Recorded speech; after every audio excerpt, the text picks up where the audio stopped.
Ça dit quoi YouTube? Aujourd'hui on se retrouve pour une nouvelle vidéo dans un thème un peu plus calme.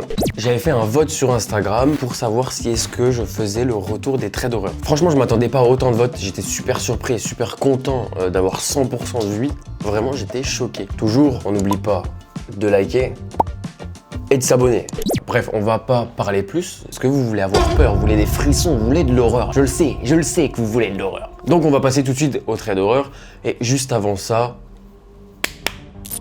c'est la première fois que je le teste, ok? Là je tourne, j'ai fait aucun test avant, donc j'espère que c'est super bien passé. Mais voilà le nouveau décor pour les traits d'horreur. Pour la première histoire, c'est l'histoire de Clément, qui habite près de Nîmes. Et son histoire commence peu de temps après le confinement. Donc après cette longue période d'isolement et avec enfin le retour de notre liberté, Clément, lui, décide d'inviter des amis à camper dans une vieille forêt non loin de chez lui. Donc là, ses amis, ils sont tous contents. Tu vois, Clément, il fait une bête de soirée près de chez lui, un petit camping tranquille, surtout qu'on s'est tapé 4 mois de confinement. Donc il n'y en a aucun qui a dit non, on va tous à la soirée, on fonce. La soirée se passe très bien, tout le monde rigole, ça danse, ça chante. Clément est heureux de sa soirée, il est vraiment content de cette soirée. Il dit même qu'il a rencontré 2 jeunes filles de 18 ans jusqu'au moment où le meilleur ami de Clément reçoit un message. Clément aperçoit vite fait le message de son meilleur ami et voit du coin de l'œil qu'il s'échange des messages avec des emojis en forme de cœur. Donc là, Clément, plus par taquinerie et non par curiosité, va chercher à savoir qui se trouve derrière le téléphone de son meilleur ami. Et là, s'ensuit une course-poursuite entre ces deux amis qui finira sur la route à une centaine de mètres de la forêt. Et Clément, il est taquin, il est curieux, il veut savoir vraiment qui est cette précieuse fille derrière le téléphone. Il nous raconte que son meilleur ami ne veut vraiment pas lâcher le morceau. Et c'est à ce moment-là qu'une voiture noire se rapproche des deux garçons et s'arrête à leur niveau, laissant place au visage zombifié d'un homme. C'est alors que sur un ton brut et sec, si ils ont entendu du bruit. Les deux garçons sont un peu surpris. L'homme décide de reposer la question, mais cette fois-ci en criant. Et par stupeur, Clément lui répond que oui, il a bien entendu du bruit, en pointant du doigt le camp où se trouvait le reste de ses amis. En gros, Clément, c'est une petite tapette. Si tu veux chercher les embrouilles, tu vas là-bas.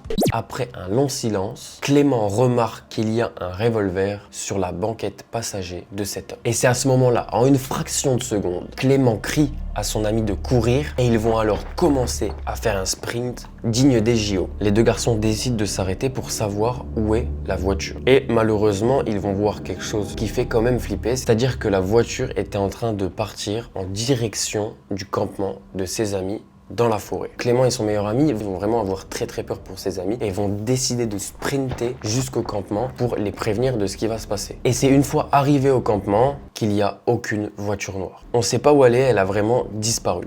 Clément va alors raconter à toutes les personnes de la soirée ce qui s'est passé, mais voilà, tout le monde rigole. Soudain, les rires de la soirée s'arrêtent dû à un coup de fusil.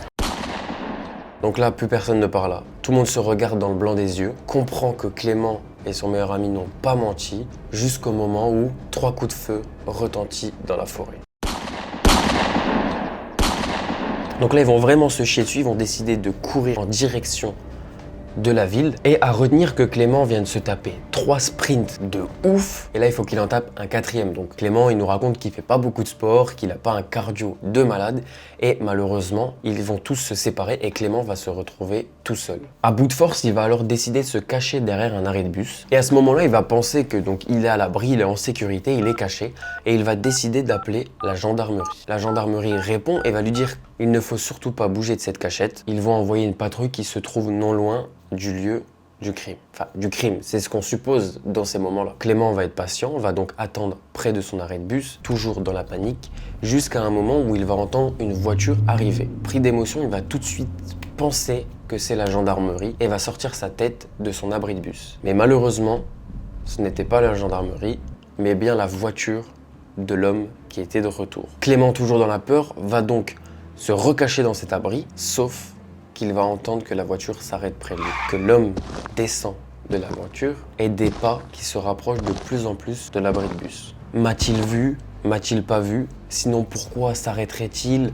Donc beaucoup de questions se trament dans la tête de Clément. Et c'est là que Clément nous raconte que de nulle part surgit une voiture de police. Et la police, qui fait très bien son travail, vont tout de suite appréhender et arrêter ce fameux inconnu. C'est seulement le lendemain pour aller témoigner de ce qui s'est passé que Clément va comprendre qui était cet homme. C'était tout simplement un homme âgé de 28 ans, vivant à Paris, qui a pris des vacances pour voir sa copine qui vivait dans le sud de la France. Il avait consommé de la drogue, ce qui expliquait alors son visage déformé et assez menaçant. La veille, lorsqu'il avait vu courir Clément et son ami, il pensait à une agression, à une requête ou voire à une bagarre. Et tout simplement pour les coups de feu, cet homme était sous stupéfiant et il avait été dans la forêt pour tirer quelques coups de feu pour simplement s'amuser. Donc moi j'ai kiffé ce train d'horreur, pourquoi? Parce que t'as l'impression qu'il va vers le campement pour aller tuer ses amis, t'as l'impression qu'il veut faire du mal à Clément, tout ça, donc tu te poses beaucoup de questions. Puis au final en fait rien, le mec il était juste là sous drogue, il voulait s'amuser à tirer dans les arbres et malheureusement il va encourir une peine de prison de quelques mois je pense, et une grosse amende quand même, il va lâcher un bon billet quoi. On passe du coup sans plus attendre à la deuxième histoire. La deuxième histoire se déroule en France, à Lyon, en 2021. Faut le dire, c'était il y a pas longtemps. C'est l'histoire de Nathalie. Faut savoir que, comme moi, Nathalie travaille de nuit. C'est-à-dire qu'elle termine son service à 5h30 du matin. Nathalie va alors tout simplement sortir de son travail, va monter dans sa voiture et va s'engager dans les rues encore désertes de la ville de Lyon. Et très vite, Nathalie remarque qu'une voiture la suit de très près. Elle va donc, comme toute personne réfléchie, ne pas paniquer et va tout simplement faire quelques tests rapides pour savoir si vraiment l'homme la suit réellement. Et là, elle constate que la voiture qui se trouve derrière continue à la suivre et même à accélérer le pas. Nathalie raconte même qu'elle va faire 2 tours du rond-point et malheureusement, la voiture derrière elle fait 2 tours du rond-point. Donc c'est à ce moment-là qu'elle se dit, il n'y a plus aucun doute, la voiture elle me suit, c'est sûr et certain. Elle a vraiment peur, Nathalie, donc elle va commencer à accélérer. Dans son accélération entre les rues de Lyon, elle va prier pour essayer de tomber sur une voiture de police. Mais malheureusement, la voiture qui se trouve derrière Nathalie va accélérer violemment et va même lui faire des appels de phare. Que lui veut cette putain de personne? Arrivant dans l'allée menant à sa maison, elle va tenter le tout pour le tout et courir s'enfermer chez elle pour appeler la police. Elle va alors jeter un très bref coup d'œil par la fenêtre et c'est là qu'elle va percevoir une scène des plus horribles.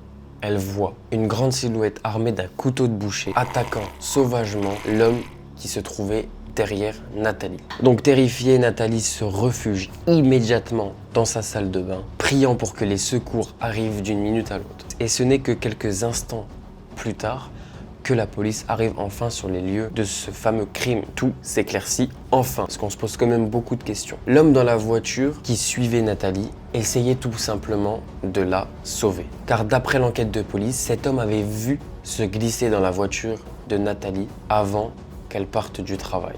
Cet homme a voulu jouer les bons samaritains, a voulu jouer le rôle du héros pour la sauver, pour la prévenir de ce qui se passait, et malheureusement, il en a payé de sa vie. Malheureusement, ça va être la fin de ce petit épisode de Trait d'horreur. Alors là, faut me dire en commentaire, je sais pas si c'est Trait d'horreur ou Thread Horror. Paye ton niveau d'anglais.